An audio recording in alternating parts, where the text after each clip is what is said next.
For a limited time at McDonald's, get a Big Mac Extra Value Meal for $8. That means 2 all-beef patties, special sauce, lettuce, cheese, pickles, onions on a sesame seed bun, and medium fries, and a drink. We may need to change that jingle. Prices and participation may vary. This podcast is supported by FX's English Teacher. Last year's critically acclaimed series returns to follow Evan, Gwen, and Marky as they vie for their students' divided attention. See why Cosmopolitan called its premiere season a masterclass of comedy, while Glamour raved it's the year's funniest and most heartwarming new comedy series. FX's English Teacher, all new Thursdays on FX. All episodes now streaming on Hulu. This episode is brought to you by Nespresso and Samra Origins by The Weekend Coffee Collection. Introducing Samra Origins. My collaboration with Nespresso is a connection to my roots, to my mother, Samra. Coffee that hits the right notes. It transports you. Crafted with unique notes and bold, soaring flavors. Experience a taste that moves you. Nespresso and Samra Origins. Discover more at Nespresso.com. The family that vacations together stays together. At least, that was the plan. Except now, the Dastardly desk clerk is saying he can't confirm your connecting rooms. Wait, what? That's right, ma'am. You have rooms 201 and 709. No, we cannot be 5 floors away from our kids. The doors have double locks. They'll be fine. When you want connecting rooms confirmed before you arrive, it matters where you stay. Welcome to Hilton. I see your connecting rooms are already confirmed. Hilton, for the stay. This episode is brought to you by Indeed. When your computer breaks, you don't wait for it to magically start working again. You fix the problem. So why wait to hire the people your company desperately needs? Use Indeed's sponsored jobs to hire top talent fast. And even better, you only pay for results. There's no need to wait. Speed up your hiring with a $75 sponsored job credit at Indeed.com/podcast. Terms and conditions apply. Tom, what is less entertaining, fishing or watching other people fish on television? Kevin, the question is, what's more entertaining, fishing or watching people fish on television? I love fishing, and like watching people fish is like a huge YouTube sensation. So Kevin, you're totally out of your depths here. I love fishing. I'm going to take you fishing one day. Is this in the same YouTube tradition as watching people unwrap presents? Unboxing, sorry. No, look, Tom, I'm willing to give it a shot. I think you need to ply me with like oysters and rosé and take me out on a boat when it's 79 degrees and not humid, and I will be very happy. I promise to give you an opportunity for education here.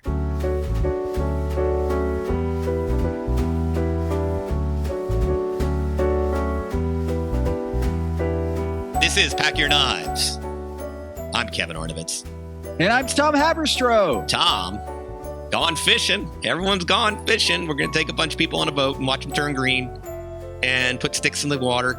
But all seriousness, actually, Tom, as you know, I do love fish. So I actually was very interested. I thought this was, in terms of challenges, I love seeing what people can do with seafood. I was actually having this conversation yesterday with a friend who recommended in Dallas, where I'm going this weekend, to sort of this new red sauce Italian restaurant, and I got to go, and I'm sort of like, I'm over red sauce Italian, that I want to go to restaurants that can do things that I can't perfectly execute at home, and like that is like a perfectly seared piece of fish, you know, and so I am sort of very pro the substance of this challenge. I just got to admit, Tom, I was doing a little expense report during watching these contestants fish. I don't want to watch The Deadly Catch and watch a bunch of people cook, and I don't want to watch Top Chef and watch a bunch of people fish, but I understand. Well, I love to fish, and I actually have fished in the Gulf, tuna fishing and grouper in the Gulf of Mexico. Went to my buddy Brian Hickson's place in Alabama, and we went out. And the cool thing is, Kevin, you'll appreciate this. To get the best fishing, there's almost this secret grid of spots, hot spots for fishing that other fishermen will not let other fishermen know where they are. You just have those coordinates. You have a coordinate system, and they just kind of flag their favorite spots. And so there's almost this like bait and switch that happens, no pun intended, where the boats will go out and then try to not have anyone tail them or see them go to their favorite fishing spots that they have on their coordinate system. So you'll go out and you'll see these like big fishing boats like slowly go out and then just dart off into another direction to try to shake whoever's tailing them, and then they go to their favorite spots. But the other thing is cool is they'll drop like buses to the bottom of the ocean, to the Gulf, to create aquatic life and to create fishing spots. So the fish, it's just very much the food chain, right? It's like the bus rusts and then it gets all this corals on it, and then fish feed on that coral, and then it's the sharks come, and it creates its own ecosystem in the middle of the Gulf. And also, the best fishing is sometimes by oil rigs, which have this loud alarm, that like ear-piercingly loud alarm that goes beep, beep, just nonstop all day long. And when you get out there on your fishing boat, Kevin, you like almost have to plug your ears because it's so loud. And then this amazing brain phenomenon happens where your mind adapts to the sound, and suddenly you can't hear it anymore. You forget that the sound is there, and you're just fishing for hours. So basically mind control by our largest multinational corporations. Maybe this is not, Havana syndrome. Maybe this is Gulf syndrome, Gulf of Mexico syndrome. I don't know. But I've always thought about that trip, because when you catch like a bluefin tuna and you haul it into the boat and you're fighting it for, as long as like an hour, and then you get to like actually cut into the tuna and actually eat sashimi tuna, Toro tuna, right there. You catch the fish and then you eat it. It is so, so amazing. So Kevin, one day we'll do it, and you'll just have the best sashimi of your life. It doesn't get fresher than that. All right, Tom, I will make this pilgrimage to the Outer Banks or whichever BP approved or whatever lovely sonic wonderland. We will do this. But how do you think? See, I cannot grade the fishing expertise of our contestants. Can you give us a quick rundown on sort of what you saw in the boat? Because I just saw a bunch of sticks. Yeah, so this is tough. I mean, the producers, magical elves, have to be on pins and needles when they send them out on the boat, because when you don't have control over the fish, you might end up with no fish whatsoever. You might totally get skunked. And so I was actually panicking watching this. I know you're not a fisherman, but I was like, oh my God, they're going to totally strike out. And they eventually did get those bull redfish, and they talked about that. Sometimes they're a little chewy, not the best fish to eat, but they got some catfish. And look, Sarah, I feel for Sarah, because that's a really lonely feeling. Everyone else on the boat is catching fish, and you just can't seem to get one reeled in. And she finally did. And it's a cool experience. You could tell Tom Colicchio has been out on a boat a few times. He was enjoying himself. And I really liked that first part of it. I know if you're not into fishing, might not be your thing. But it was probably cool for Buddha to get out there. And I do kind of like the whole hunter-gatherer aspect of like what you fish, what you catch is what you're going to cook. And so that was pretty cool. But basically, they were able to get their food and bring it home. And it wasn't tuna, right? It wasn't like the best fish on a menu, but it was enough, thankfully, enough volume for them to cook. And I think when you're cooking this type of food, you need to have some expertise in cooking seafood. And it seemed like everyone, except for Mr. Nick had a really, really tough time with this episode. Yeah, actually, I should say, as much as I'm railing on the first 15 minutes, and I don't particularly like watching people fish, and frankly, I also miss a quickfire. I love an episode, 47 minutes of Top Chef, where you get two true competitions. I mean, at the end of the day, that's why we're watching. However, I did really like a lot about this episode. I mean, the first is I think it's something for the producers maybe to remember. I really enjoy watching the young chefs sort of cook for the true luminaries. You can see like the anxiety and the awe and the giddiness and really the combination of all those emotions at once when like Daniel Boulud is sitting at the table. Like, oh my God, I get to say, put on my resume, as Evelyn said, that I got to cook Daniel Boulud a taco. Or like, or Sarah said, I'm cooking for one of the two of the best chefs in the world. Like, and this is no disrespect. I love the Top Chef family judges. By the way, I think Stephanie was a great judge. And so many of them are. But I do think in addition to kind of incorporating a lot of the guest judges as being former 7th place contestants on some random season. That's great. That's fine. I do think the show should never get away, especially as we get late into the season, with the gravitas that comes with having a Baloo or whoever it is, an Alice Waters, whoever it is. Like, it could be just one of the great living chefs. There's an extra event. It becomes a weightier episode. It becomes more dramatic. And I just think that's something I really appreciated about this episode. I thought the challenge was challenging. I mean, they did not have a lot of time. You could see Buddha is one of the better time managers I think we've seen on the show. You know, I mean, what was it, a couple of weeks ago, Tom? We were watching him. He was like, yeah, I had 30 minutes extra to spare, or whatever it was. I mean, the guy's basically doing his, is working the crossword while everybody else is kind of still plating. So I think that was interesting to see him struggle. It was clearly a real challenge. So there was a lot about this episode I didn't like up top, but I really did kind of get into the fact that it was a real challenge. I also like the fact that the judges really changed the criteria on them. I love that they said to a few of the chefs, hey, we're in the final 5. Don't be handing me a friggin' taco. This is not the time for fancy toast, Tom. Not the time for fancy toast. This is the There's time. always the time for fancy toast. Come on. But I think that I liked that the judges really laid down the gauntlet in this episode, which is, and I'm a huge Evelyn fan, and you heard I've been on my unyielding praise of her. But I agreed, and then while I was watching her develop the menu, I'm like, really, a seafood stew? Tacos al pastor, except fish, with the requisite pineapple. Like, I was bored. I was bored by her choices. With Daniel Balud as the guest judge, you're going to do taco and a fish stew that didn't have much fish in it. Right, and I loved what Padma said, and she did it, not in malice, but actually I think, what might have seemed like an insult was actually a compliment, which was, you can cook tacos in your sleep. Like, if Evelyn's going, you've mentioned it, Tom, and you have been on this train for several weeks now, Tom Haberstroh. Buddha is as big a favorite going into a final 5 or 6 as we have seen in recent years. And if Evelyn wants a shot, unless she just wants the sort of nice consolation prize of I acquitted myself well in the finals and I didn't screw up but I didn't win, she is going to have to dig a little deeper. I love that Buddha took something a standard like fish and chips and kind of elevated it. That's something to do. And we will talk about Sarah, who is, as far as I'm concerned, a further evidence that she has been like seasoned well, no pun intended, in Last Chance Kitchen. And also, boy, we've missed her. Boy, the season I think would have been more fun had she been around on the varsity team.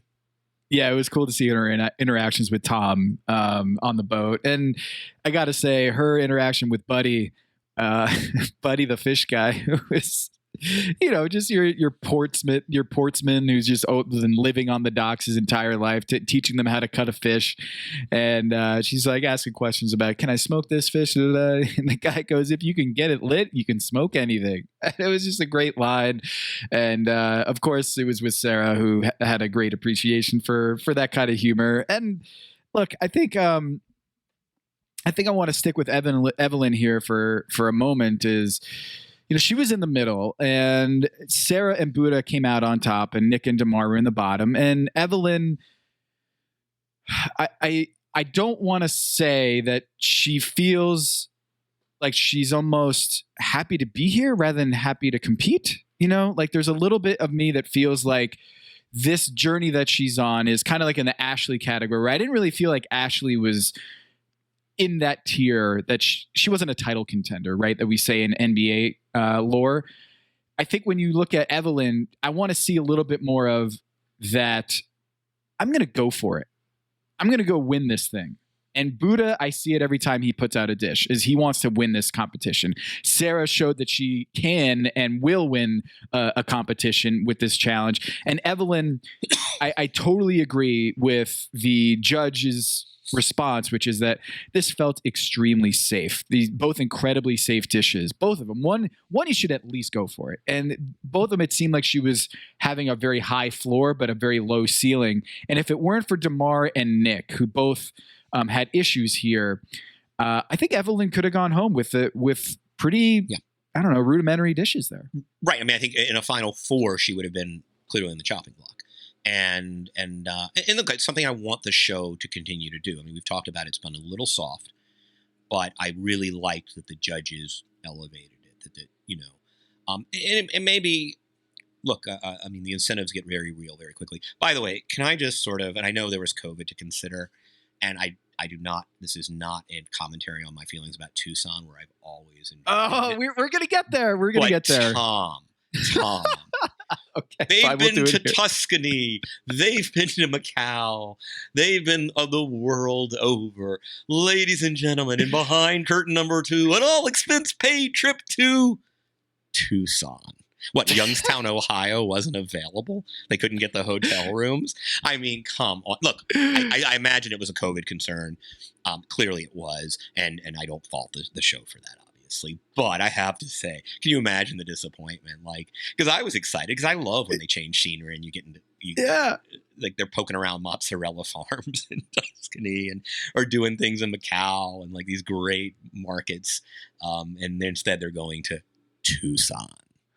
Okay, I burst out laughing when that happened because I knew exactly how you feel. I was so excited to hear your take on the Tucson trip in the finale because, they had not much to work with here with the audio where the reactions were, I think Evelyn goes, I've always wanted to go to Arizona. And I'm like, Tucson, look, Padma mentioned it. It's one of the 2 cities in America that have a UNESCO badge of honor. It's a gastronomic notable city or whatever it is. Yeah, and San Antonio is the other, by the way. Okay, so I'm looking at a page right now. It's a gastronomy-based economy, Tucson is. I didn't know this.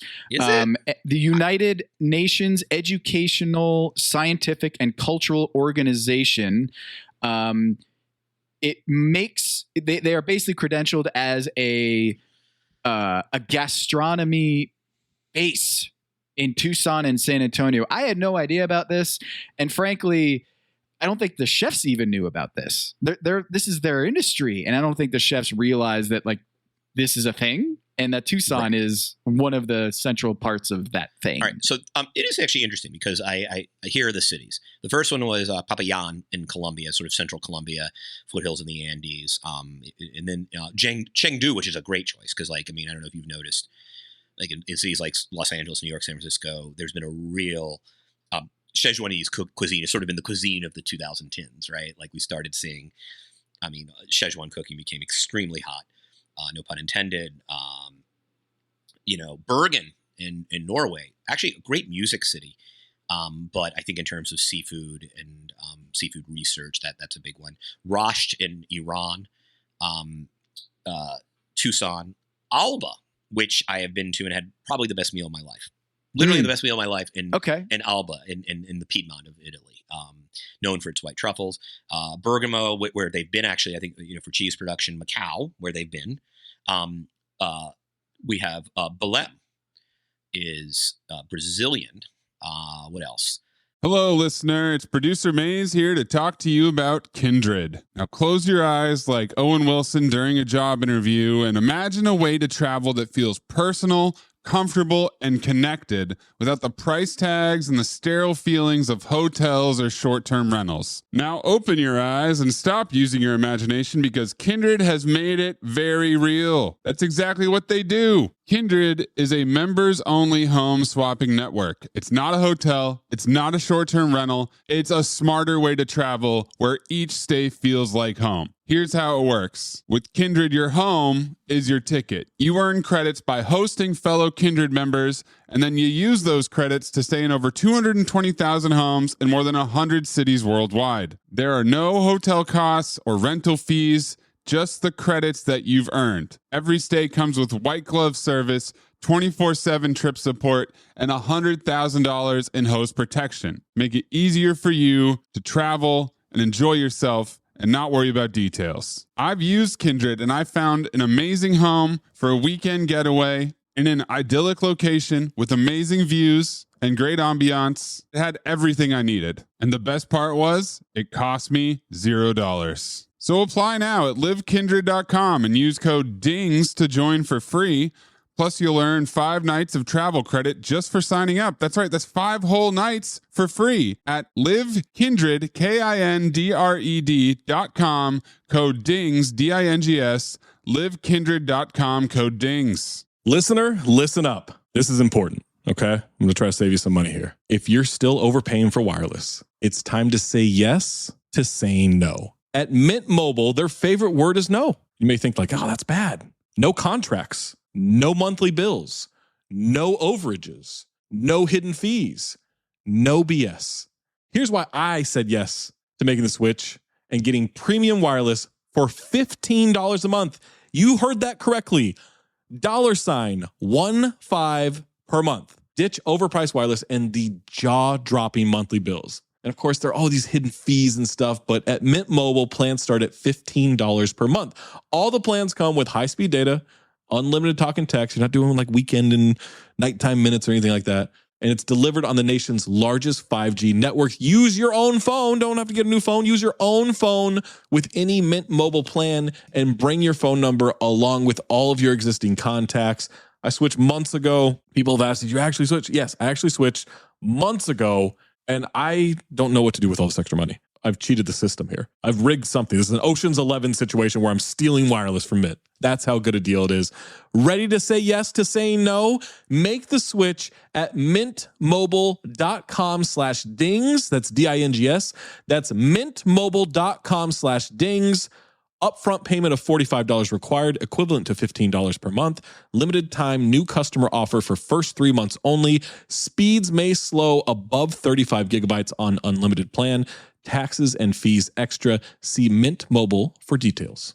Hello, listener. It's Producer Maze here to talk to you about Quince and their cookware. Cooler nights mean cozy meals at home, and Quince's cookware has made fall cooking so much more enjoyable. Their pieces deliver the quality and performance of luxury brands, but at a price that makes sense. And they look gorgeous on the stovetop, too. No matter what item you need to complete your kitchen, Quince has you covered. With 5-ply stainless steel pots and pans, nonstick skillets, chef-quality knives, and even ceramic bakeware, which is perfect for cozy casseroles or Sunday roasts. And when you look at these prices, you might think, how is Quince doing this? How do they deliver high-quality items similar to high-end brands that are half the price? Well, let me tell you, they partner directly with ethical top-tier factories to cut out the middlemen and pass the savings on to you. And it's not just cookware. I got myself some bath sheets. That's right. When you're a tall man, you have to use bath sheets, not bath towels from Quince.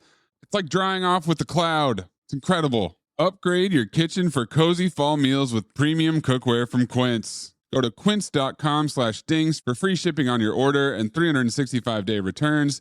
That's QUINCE.com/dings, DINGS, to get free shipping and 365-day returns. Quince.com/dings. How do you top your love for your cat?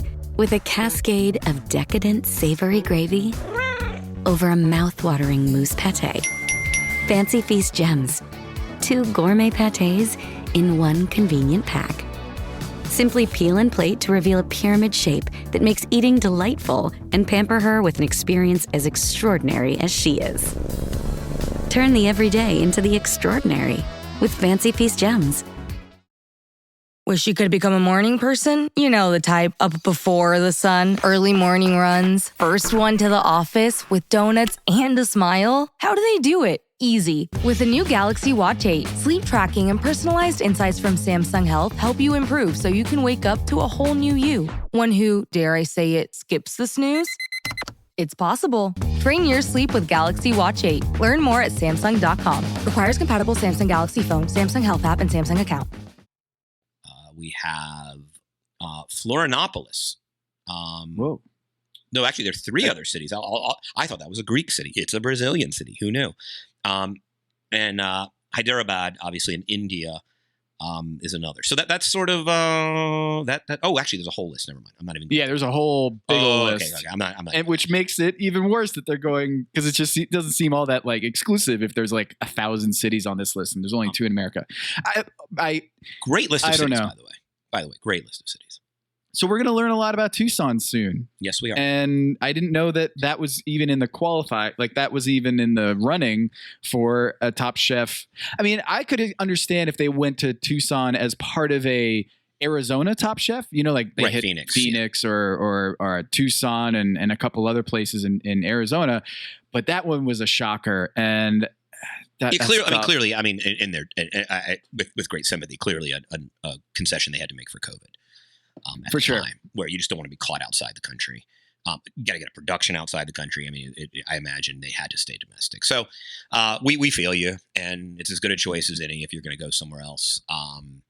But Tucson is the dramatic finale. Let's talk about Nick here. I think Nick's kiss of death here was that he said Chipotle, not Chipotle. Caught that on this episode, that he misspoke. And even though he's getting, who cares? He's getting like a fat check from Chipotle, so he can call it whatever he wants. The money's money. The time management here really bit him in the ass. Really just could not get he forgot the binding to the cake. And that was it. And that was Kevin, it, right? It looked like both of those dishes.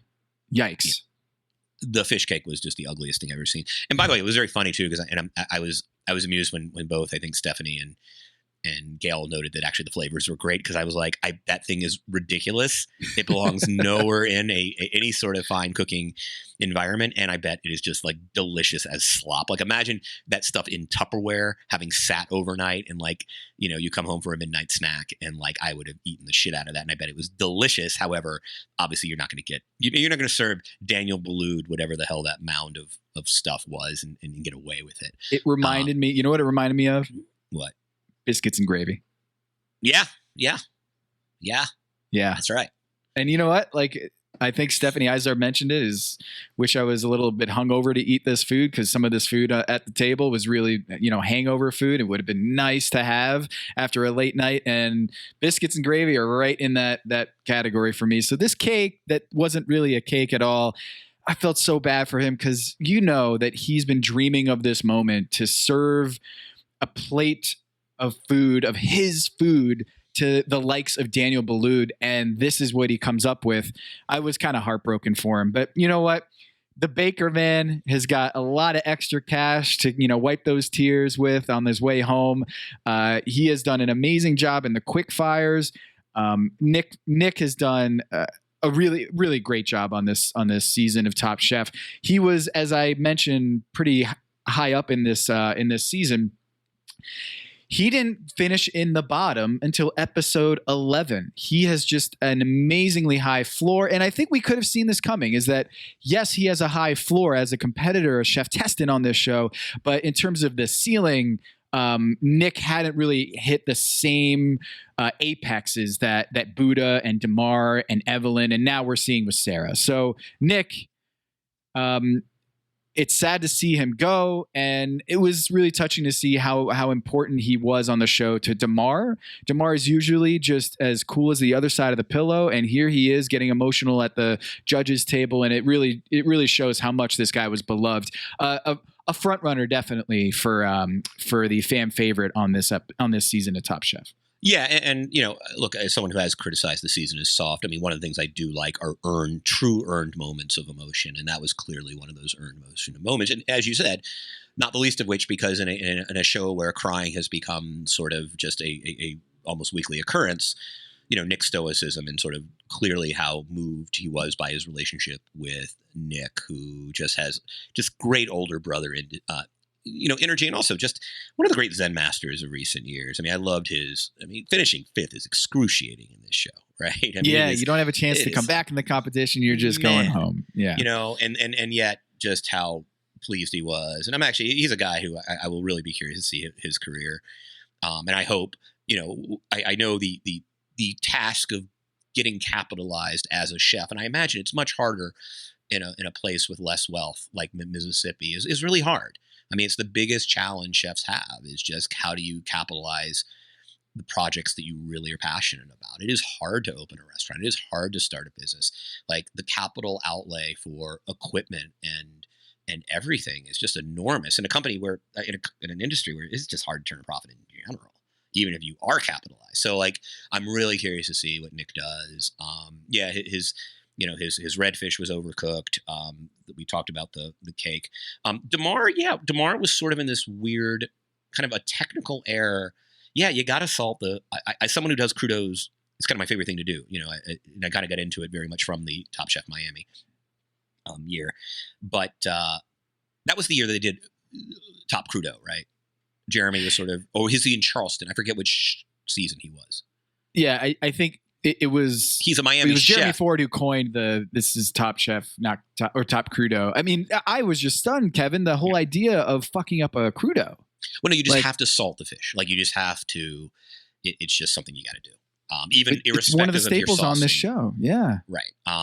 And so that was it. And then it's funny. I had a hard time following the peanut graininess herb salad. And then Balud asked an interesting question when you're trying to kind of go for a peanut pesto.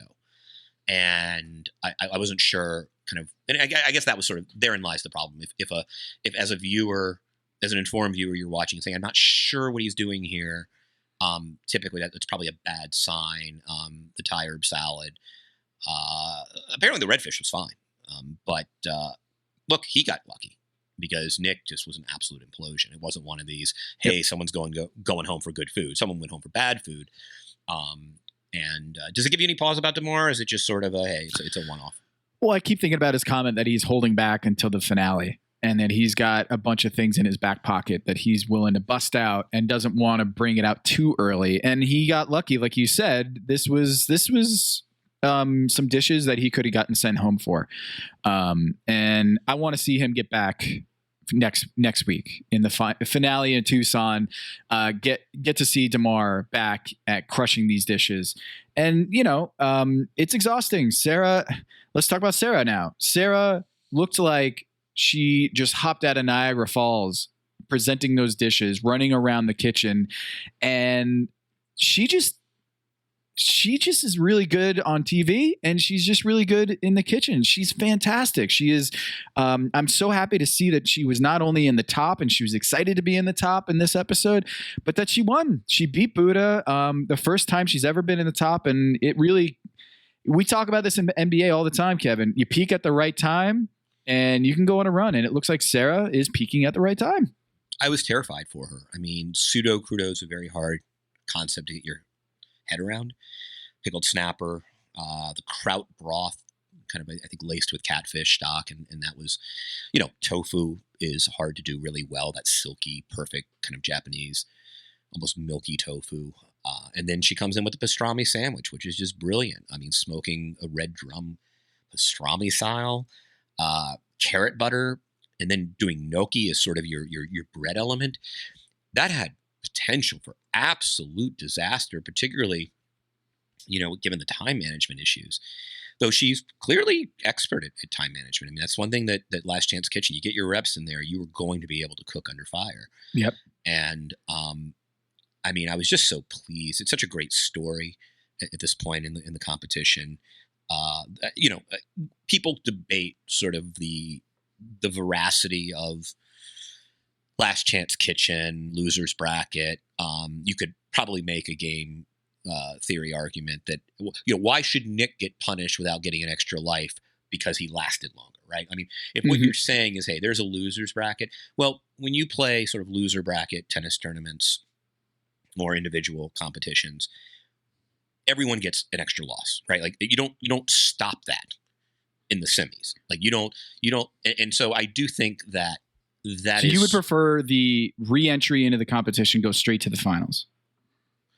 So like if you get bounced right before the finals, you still have an opportunity to go to the finals. No, and see, I don't know the solution because I do think there has to be a moment when the two tracks converge and you kind of put Last Chance Kitchen to bed.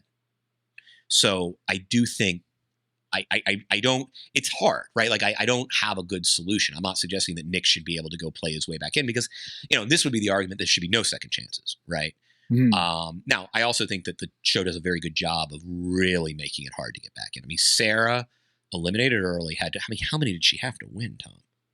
Like 5 or 6, to get back in.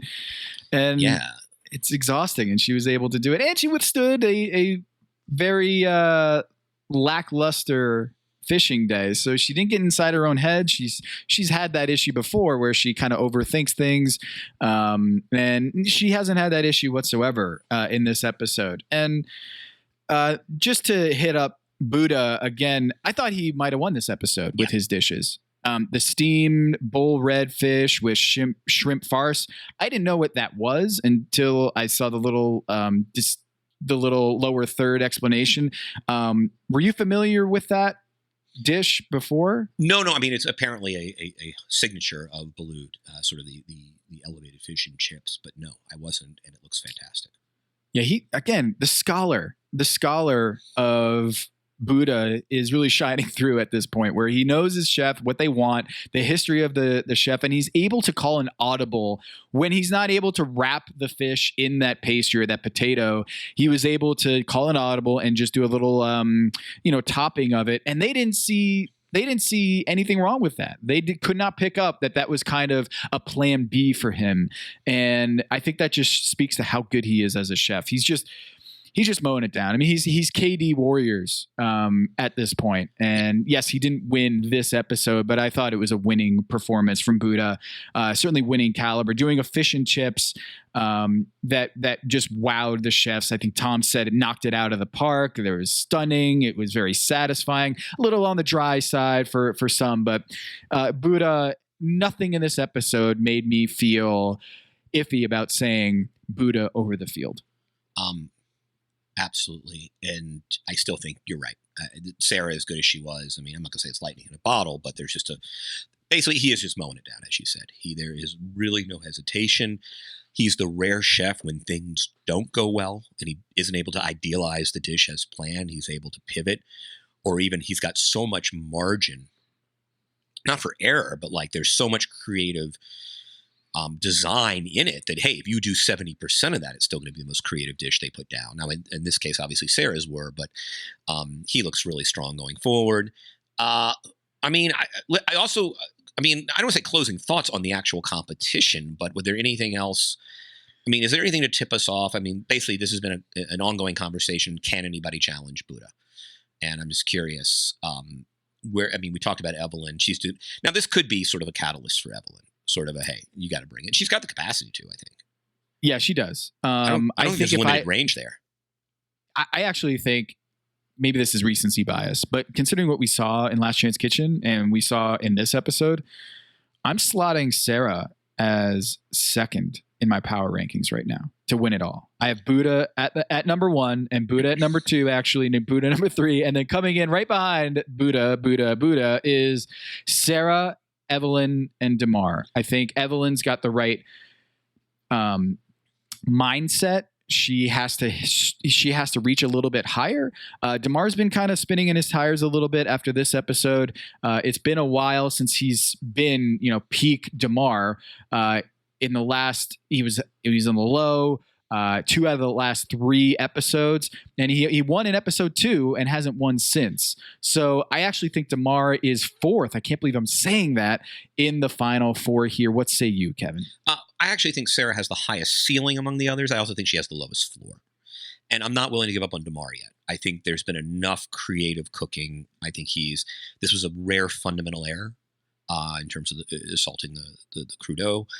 But I still think if you gave me probabilities, I would have him as a slight favorite on the second, just because he tends to be a little more ambitious than Evelyn. I think Evelyn has the capacity to be ambitious. We'll see if she can do it. I mean, I just thought her instincts literally the 2 safest things you can do. It's not that stews aren't great, but stews are stews for a reason, right? They're almost impossible to screw up. You can get dinged for a lack of depth, for a lack of time, or a lack of seasoning, or your stock isn't rich enough, whatever it is, or your roux isn't there. But I just think I was really disappointed, and I think she knows it, and I think I don't think it's a congenital flaw of hers. But I do think Damar is probably my second, with the caveat, as you said, I think Sarah does have the highest ceiling, but she is prone to error. And one of the problems with the overthinking is I don't think it was a coincidence that, though this clearly wasn't a quick fire, the time constraints for 2 dishes, and she said this herself, didn't lend her the hazard of I'm going to overthink this. What happens in the finales, Tom? You get a ton of time. Mm-hmm. You get a ton of time, and she is, for whatever reason, one of those chefs who sort of can think her way into an incoherent answer. And I do worry for her that she is best with time constraints. She has an advantage over the other chefs, with the exception of Buddha, who, again, obviously, in addition to all the other things he does well, extremely good manager of time. Speaking of time, a few things before we head out here. One is the overall standings. I am behind 173. You have 171. I have 103, which means that is a 68-point gap, Kevin. Insurmountable. You've clinched the fantasy season champion of Pack Your Knives Top Chef Houston season. You have gotten the crown. It is insurmountable because even if I win next week, okay, I get 10 points. And if I get another win with Buddha for 25 points with the championship, that's only 35 points. I got to close another 27 points. You would have to lose 27. And even if you have 2 chefs sent home in the next week, that's just a minus 10 overall. Kevin, how does it feel? I mean, look, I wish I could take some pride in the fact that, like, I drafted well when I didn't. I mean, I guess you could argue Sarah was a good instinct, but I'm only getting 13 points from her overall. The bottom line is I got lucky. You didn't get lucky. You didn't get unlucky. We just both picked terribly, and I look forward to seeing our correlation score. Well, you got what you overcame, Kevin. Just want to talk to you. In the first quarter, you were outscored by 20 points with your selection of Robert, and as your first pick. And I'm just wondering, how were you able to overcome that adversity there with selecting Robert in the first round? Who's Robert? I don't even remember Robert. Well, that was like 7 seasons ago. So Buddha has 72 overall fantasy points, not including that's including the first episode, which didn't get counted for our actual fantasy game. But he has 72 overall points. Evelyn with 56, Jamar with 44, and Sarah, coming close with 18. She's gonna be like Rich Strike in the Kentucky Derby, admitted into the final episode right before the finale and coming on strong. Maybe she can internalize that horse that won the Derby out of nowhere. So Sarah, best of luck as you have re-entered the competition. Win this episode, go into the finale with Tucson, and we're down to the final 4. And before we head out, I would be remiss if I didn't mention that we asked some VRBO suggestions from our audience, and we got some really good candidates. I just wanted to shout out a couple here and get the Kevin Arnovitz take, the judges table take on these VRBO selections. Let's start with Shannon at the Insanity, said, would seriously just chill in this until the money ran out and then some. She sends us a link with an independent villa with a private pool. Let's see, where is this location? I'm trying to figure out. It's Greece. It is the Ionian Islands. And see, I can't speak to this, Tom. You are the Greeks guy. Greece is like the coolest place I haven't been. And I'm kind of saving it with Eric. What I want to do is, so this is my plan with Greece. I want to, when the Olympics foolishly come to Los Angeles in 2028, and my city is bankrupted, trying to cover the just the overdrafts of what they have to shell out for security budgets and everything else.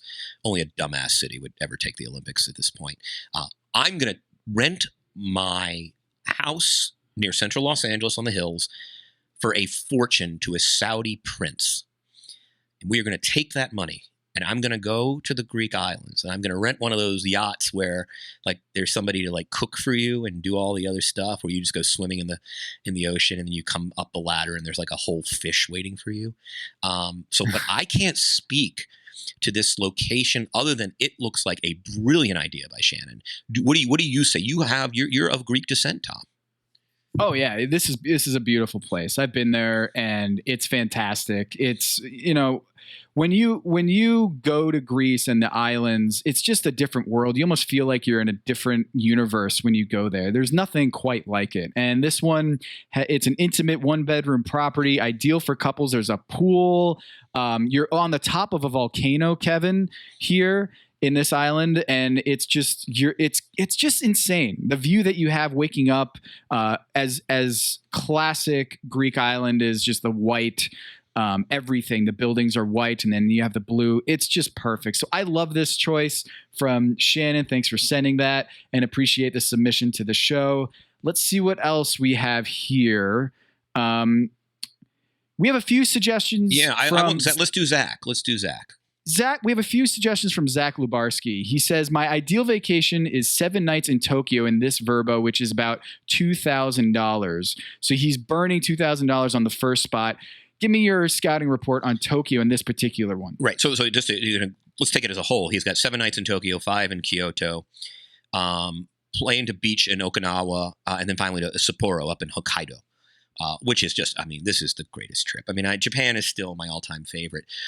Zach, if you go and stay at that place in Ginza, which is the neighborhood you've selected, I want to give you a recommendation. There is a sushi place called Sushi Otaru, Otaru. It is so one of the crazy things about Tokyo, especially in like the Ginza area, are these very narrow, tall buildings, like 12-story buildings that are like the width of an elevator. And you kind of walk, like a restaurant will be on like the 10th floor. There'll be like a dental office on the 7th and like some insurance office on the 8th. And like, oh, look, like one of the better sushi restaurants. And so what's great about Otaru is he gets all of his fish, every piece of it flown in daily from Hokkaido. He only serves fish from Hokkaido in the north. And it is probably one of the 2 or 3 best sushi experiences of my life. So if you go, Zach, to Ginza, go eat at Sushi Otaru. Bit expensive, as you can imagine, kind of worth kind of averaging down on ramen and noodles for a few days. However, I want to make one recommendation as much as I like your Ginza property. A wonderful neighborhood. Ginza's, I wouldn't say it's sterile, but it's definitely where the wealth is. It's very nice and pretty central. But I really like kind of this triangulish constellation of neighborhoods on the other side of town. And the 3 neighborhoods are Ebizu, Nakamaguro, and Daikanyama. And it's just like, they're my favorite Tokyo neighborhoods. They're a little more low-rise. These great bookstores and cafes and the street lives. It's a little greener than Ginza. Ginza's kind of very concrete. And I would say if you can find a place over there, I think you still make it to Ginza. But in terms of your locations, I think like that's where I love to hang out in Tokyo. And I think you would absolutely love it. There's bar in Sejunku, not far from there, called the Vows Bar, VOWZ, and it's a bar that's run by honest to goodness Buddhist monks. Like, this isn't a shtick, this is not a drill, this is not like a theme bar. It is where the monks hang out and drink, and it's down a little alley, the Vows Bar. So I highly recommend that. Definitely eat in your department store basements. That's a great place to get lunch any day. But yeah, and then I love his choice in Kyoto, which is next, Tom, because I think the cool thing about Kyoto is don't stay in like a Western hotel. Go stay, and this is the VRBO version of that. Go stay in a ryokan. And that's like those hotels where you sleep on the tatami mats and like you get served dinner on the little low table when you come back in from your bath. There's like the robes. And I do think having the experience in Kyoto of staying in a ryokan or ryokan adjacent, this would be the closest thing to a VRBO, a ryokan. Definitely go traditional. I think it's a brilliant choice. I'm dying to get to Hokkaido. I've never been to Okinawa, though I'm a beach guy. I've never heard much about the beaches in Okinawa. They don't get the kind of press that the Thai beaches or the Malaysian beaches in that part of the world, obviously much farther south, or Indonesia, obviously. But I know very little. But Kyoto and Tokyo are just knockouts, Tom. I just wrote that all down, and I think we should get an intern who just listens, or maybe a listener can just flag all the scouting reports that Kevin has done on this show and restaurants he's been to, and just have like one giant pack your knives scouting report. That would be amazing, because what you just did was amazing. Well, no, I'm also, while we're at it, I've been on the road for over a month now. And you actually asked me this, and we never got to it, but we had a little shorter episode. We're getting down to the final 5 and stuff. A couple of restaurant recommendations in San Francisco. Ernest is down kind of a little south of Mission-ish area. One of my best meals of the playoffs. I absolutely recommend it. I also, Gavin Kayson's restaurants in Minneapolis continue to be just the greatest. Spoon and Stable. Anyone in the Twin Cities area, and also great happy hour bar menu. I went with our buddy Miles Brown. Love a good happy hour bar menu. Oh, and it was great. And then a Sioux restaurant, Sioux in Minneapolis, called You Owamni. mentioned this one. That was like one of the coolest restaurants. Yeah. And by the way, I know it gets all the hype in the world. And Amin and I were talking about this a while back. Your co-host Amin Al-Hassan on NBA Illuminati. Pizzeria Bianco is still, believe the hype, it's still the greatest lunch ever. Yeah. Had the chicken at Zuni Cafe last Sunday. Old standby in San Francisco. It takes 1 hour and 5 minutes to make that chicken. It is one of the most famous roast chicken dishes in America. Still got it. The panzanella salad is great. I know it's an old standby. I'm not breaking any news here saying go to Zuni Cafe for the chicken, but it's good to remember. And then last night on Guerrero Street, Tom, a little sushi tapas, Japanese tapas place called Fenikusu, Fenikkusu, little neighborhood spot, Japanese. Honestly, one of the best meals of the year. And it is casual as anything. Like they got a takeout operation next to me, and they're boxing all this stuff up. It's not like there's great ambiance, though it is kind of classic. It reminds me of the kind of place you would eat in Tokyo. And San Francisco does these places very well. I'm a Los Angeles guy, and we got great food, but there are certain restaurant experiences that San Francisco does exceptionally well. Ernest would be one of them, and Fenikusu is another. So it's been a great dining experience. I'm going to Dallas on Saturday. I got some cool stuff I'll let you know about next week planned. But this is the best part of the playoffs, Tom. It's not only watching Steph Curry warm up 2 hours before the game and sitting right there, but also getting to have off-night dinners is just a pleasure. San Fran's a great place to do that. Not a perfect city, but they do some things really well. And I should also mention here that Kevin and I had an amazing, just an unforgettable meal at Lazy Bear in San Francisco a few years back, which is, I think, has a lineage of top chefs run through that place, including Joe Sasso, Joe Mustache. It's such an experience. It feels like you're going to the theater or a Broadway play because they just put on a performance, and it's not shtick. It's not a gimmick. It really does make you feel like you're royalty. So yes, it's going to be a little pricey, but that's what you pay for, is just the experience as well as the food. And you get to take home a little booklet, which is adorable, that has all the little menu, and it's just got it.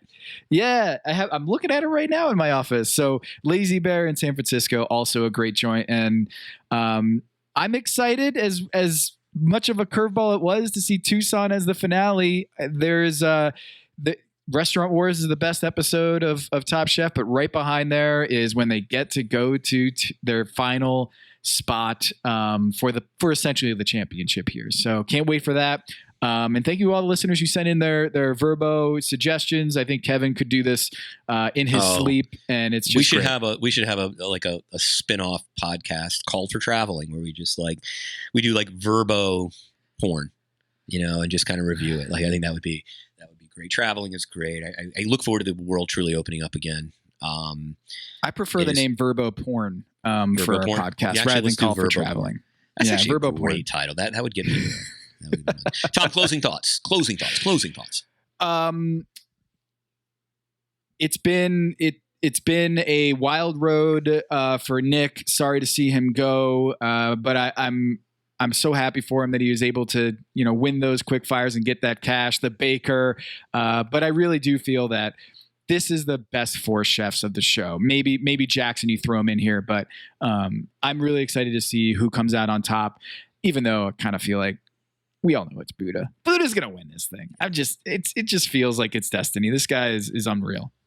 And he's a fun chef to watch. And with Sarah back in, I'm a little rejuvenated on the season. Yeah, I'm sorry, folks. I've been a little down. I got some structural conversations for Top Chef, a show I love and still love more than any other. But I am actually truly excited for the finale. They got some really interesting contestants. They've done I think the cream has risen to the top this season, and we got a great finale lineup here, and four very differently contrasted chefs too. I think that's the other cool thing. For Tom Haberstrom. For mega producer Anthony Mays, good gracious, I owe you a meal. And this is Kevin Arnovitz, and this is Pack Your Knives.